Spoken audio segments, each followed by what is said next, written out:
Today is Friday, June 14th. And I'm just wondering if it's not time we called out Luka Doncic for parts of his game that are absolutely not getting any better. And now, a word from our title sponsor. Are all financial advisors fiduciaries? Fewer than you think. Not knowing could reduce your lifestyle. Hi, I'm Mitch Kramer, founder and CEO of Fluent Financial. A fiduciary is a regulatory term to reduce conflicts of interest in wealth management. A fiduciary always works in your best interest. A non-fiduciary advisor might put their compensation or company ahead of yours. At Fluent Financial, we are certified financial planners acting as fiduciary advisors. To learn more, go to fluentfinancial.com or Fluent Financial's YouTube channel. There's been a significant development in your laundry room. Laundry detergent sheets, not dryer sheets, but the same concept. Paper thin, remarkably efficient. Just toss one into your load of clothes and voila! Sparkling clean and smelling great.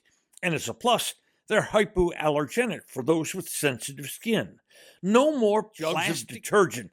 Jugs that just wind up in trash heaps. It's easy to get your laundry detergent sheets. Just go to the link in today's podcast episode. Introducing Star Power Smart Home Solutions, where cutting-edge technology meets effortless living. Control your entire home with just a tap on your smartphone. Adjust the lights, set the perfect temperature, and ensure your home is secure, all from the palm of your hand. Star Power has the experts that will transform your house into a secure, smart home. Experience the ultimate solution in comfort and security for your family. Get started at GetStarPower.com. Star Power, where innovation meets home.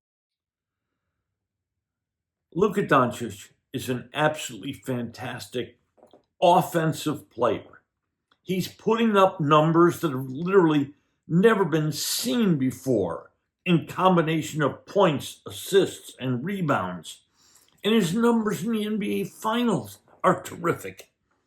But it's time we had a come to Jesus meeting with Luka Doncic about other parts of his game. The bad stuff. He's a superstar who directly affects the game and his teammates. Offensively, Game 3, he was his usual solid stuff. Now, he did take 27 shots to make 27 points. But hey, that's part of the game that goes up and down. He made his free throws. He didn't turn the ball over. But let's get real about the other stuff. Here's the laundry list. First, defense. It would be a compliment to call his defense atrocious. Celtics players blew by him time and time and time on the dribble, especially when they would dribble left to Luka's right. And when they went around him, the rest of the Mavs players would have to react to try to defend the paint. And that would leave Boston players in the corner or out on the 45-degree angle on the arc, wide open for three-point shots. Well, we know what happens when you leave the best three-point shooting team in the NBA wide open for shots. But there's more to his pitiful defense. Sometimes he just loses his man. There was one play in particular. He's covering Sam Hauser, a backup forward for the Celtics. Sam Hauser's a good hustler. And he does one thing. He shoots three-pointers. That's all Sam Hauser does.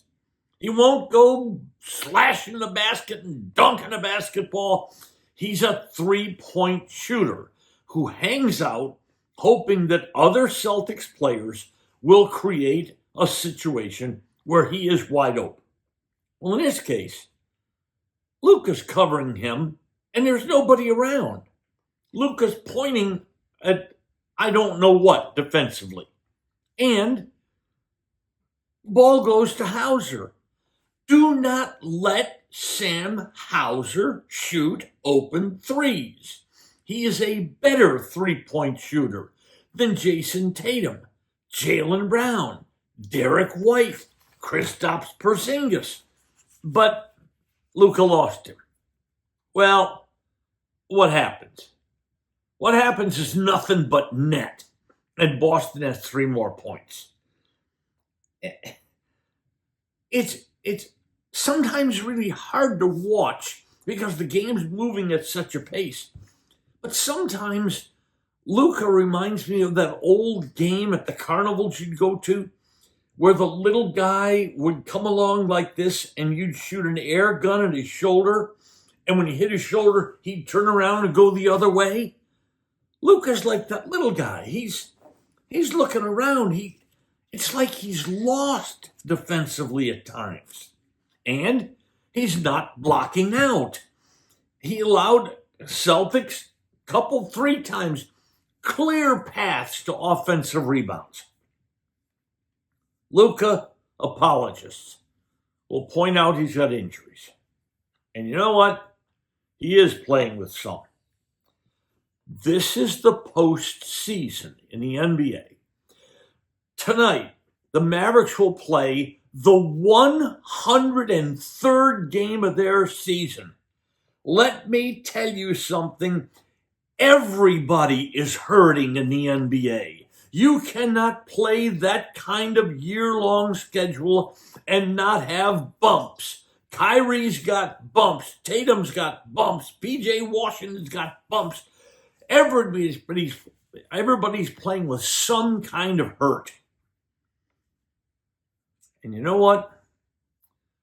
You don't just play with a hurt at one half of the floor. And to excuse Luka's defense because he may be playing a bit hurt, I'm sorry, I'm not buying it. Next, Game 3 was yet another example of his constant whining and bitching with the officials. Every little touch, he wants a whistle. Hey, do you see how other players react during the game when they get bumped? Sometimes bumped hard. You saw replays in the game where people were fouled.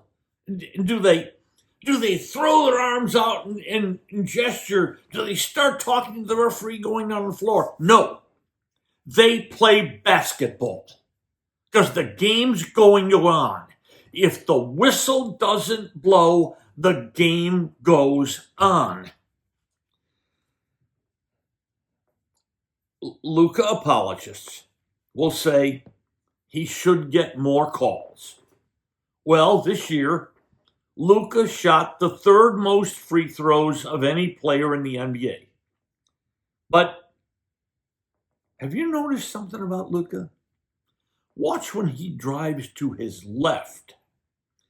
He will throw out his right arm to push the defender, bring the ball back to his right hand for that little push shot or that little fadeaway.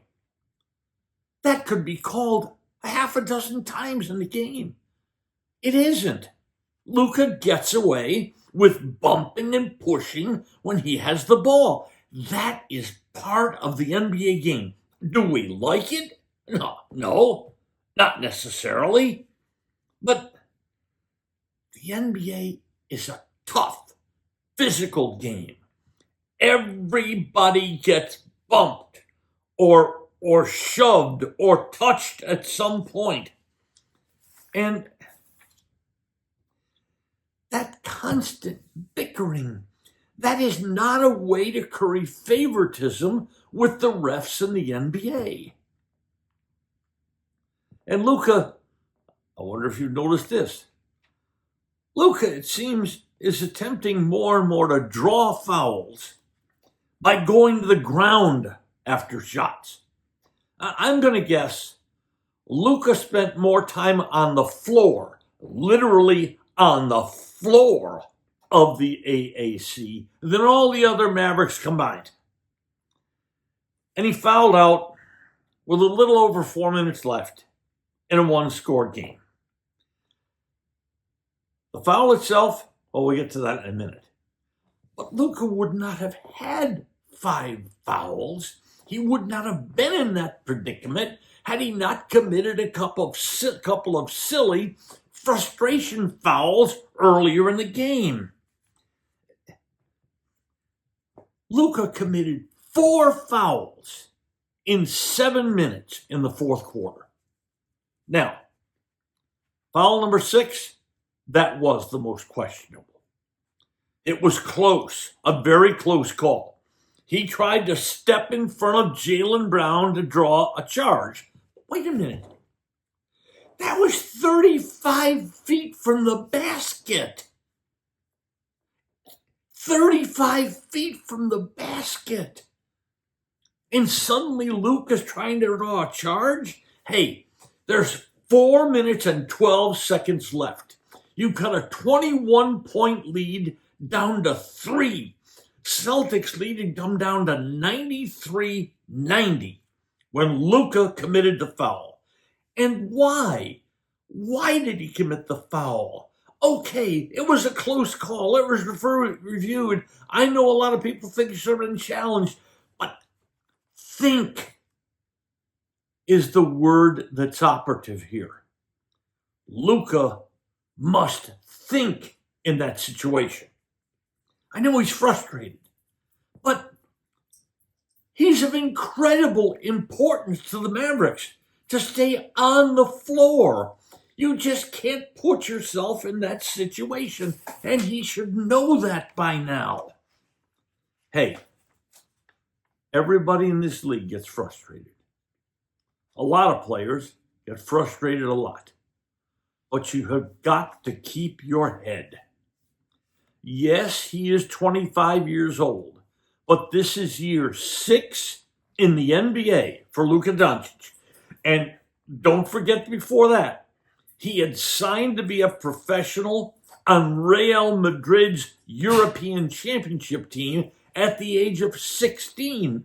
This is a decade now that Luka has been playing top-level basketball.